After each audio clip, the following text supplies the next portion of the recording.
আপোনালোকে সকলোৱে জানে যে দেশৰ স্বাৰ্থত জনসাধাৰণৰ স্বাৰ্থত কাম কৰিবৰ বাবে গুৰু কৃপা একান্তই প্ৰয়োজন আৰু গুৰুৰ বাণীৰে উদ্বুদ্ধ হৈ আমিও চেষ্টা কৰোঁ জনপ্ৰতিনিধি হিচাপে মানৱ সেৱা কৰাৰ কামত নিষ্ঠাৰে আত্মনিয়োগ কৰাৰ নিমিত্তে ইয়াৰ বাবে গুৰুসকলৰ কৃপা লাগে, আশীৰ্বাদ লাগে। তেখেতসকলে দিয়া আশীৰ্বাদ কৃপা ফলত আজি এই অভাজনে জনপ্ৰতিনিধি হিচাপে ৰাজ্যৰ কেন্দ্ৰৰ বিভিন্ন পদবী যোগেদি মই জনসেৱা কাম কৰাৰ সুবিধা লাভ কৰিছোঁ। ইয়াৰ বাবে নিশ্চিতভাৱে অসমৰ জনগণে যিখিনি মৰম চেনেহ দিছে অতদিনে মই সদায় তেখেতসকলৰ ওচৰত চিৰকৃতজ্ঞ আৰু এইখন সমাজৰ বাবে ভাৰতবৰ্ষৰ জনগণৰ বাবে নিষ্ঠাৰে আগন্তুক দিনত কাম কৰি যাবই লাগিব আৰু ইয়াৰ বাবে সকলো সময়তে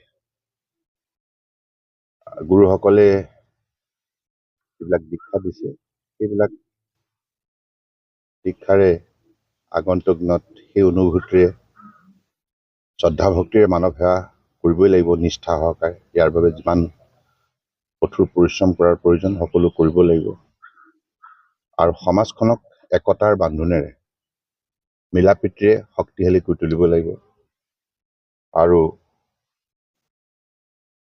সমাজৰ অশুভ শক্তিবিলাক নাইকিয়া কৰি শুভ শক্তি উদগনি দিয়াৰ নিমিত্তে কাম কৰিব লাগিব। দ্বিতীয়বাৰ শপত গ্ৰহণৰ পিছত আহিলে আপুনি যথেষ্ট এটা বিয়োগম বিভাৱ পালে। উত্তৰ পূৰ্বাঞ্চল অসম তথা উত্তৰ পূৰ্বাঞ্চল ব্ৰহ্মপুত্ৰ আৰু বৰাকৰ লগতে প্ৰায় আমাৰ 19খন ইয়াতে ৰাষ্ট্ৰীয় জলপথ আছে।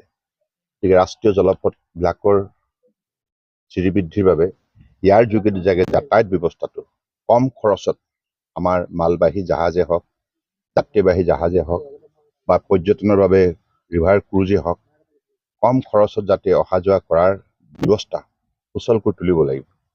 যোৱা 2টা বছৰত আপোনালোকে দেখিছে এই অভাজনী দায়িত্ব লোৱাৰ পাছত মাননীয় প্ৰধানমন্ত্ৰী নৰেন্দ্ৰ মোদী ডাঙৰীয়াৰ নিৰ্দেশত আৰু তেখেতৰ যিখিনি অসম তথা উত্তৰ পূৰ্বাঞ্চলৰ প্ৰতি যিখিনি তেখেতৰ শ্ৰদ্ধা আছে আন্তৰিকতা আছে সেইবাবে এই অঞ্চলৰ ক্ষীপ্ৰ উন্নয়নৰ বাবে তেখেতে সকলো সময়তে যোৱা 10 বছৰ নিষ্ঠাৰে কাম কৰি আহিছে। আমি সকলোৱে দেখিছোঁ ইয়াৰ পৰা অসম তথা উত্তৰ পূৰ্বাঞ্চল সুফলো পাইছে।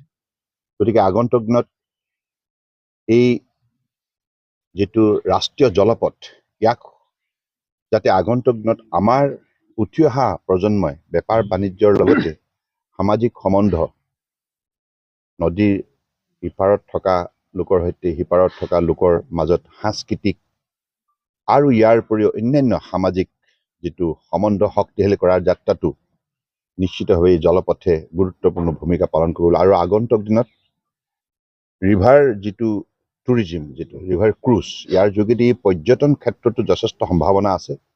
ইয়াৰ যোগেদি উঠি অহা প্ৰজন্মক আমি দক্ষতা বিকাশ ঘটাই যাতে ভৱিষ্যতৰ দিনত ইয়াৰ যোগেদি কৰ্মসংস্থাপন দিব পাৰি উপাৰ্জনৰ নতুন নতুন পথ উদ্ভাৱন কৰিব পাৰি। গতিকে সেইখিনি কামত আত্মনিয়োগ কৰা হ'ব।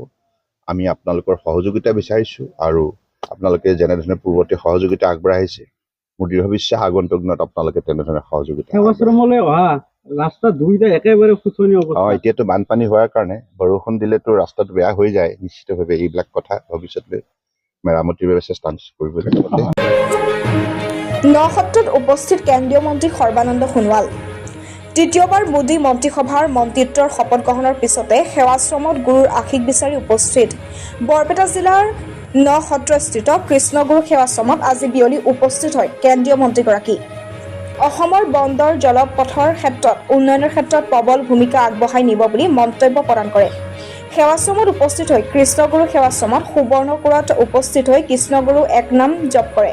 ইয়াৰ পিছতে আধ্যাত্মিক গুৰু প্ৰয়াত কৃষ্ণগুৰু প্ৰভুৰ সমাধিস্থলত সেৱা জনাই মূল কীৰ্তনৰ ঘৰত উপস্থিত হয় আৰু তাৰ পাছতে গুৰুগৃহত প্ৰৱেশ কৰি আধ্যাত্মিক গুৰু কৃষ্ণ প্ৰেমানন্দ প্ৰভু আৰু ভক্তিমাতৃ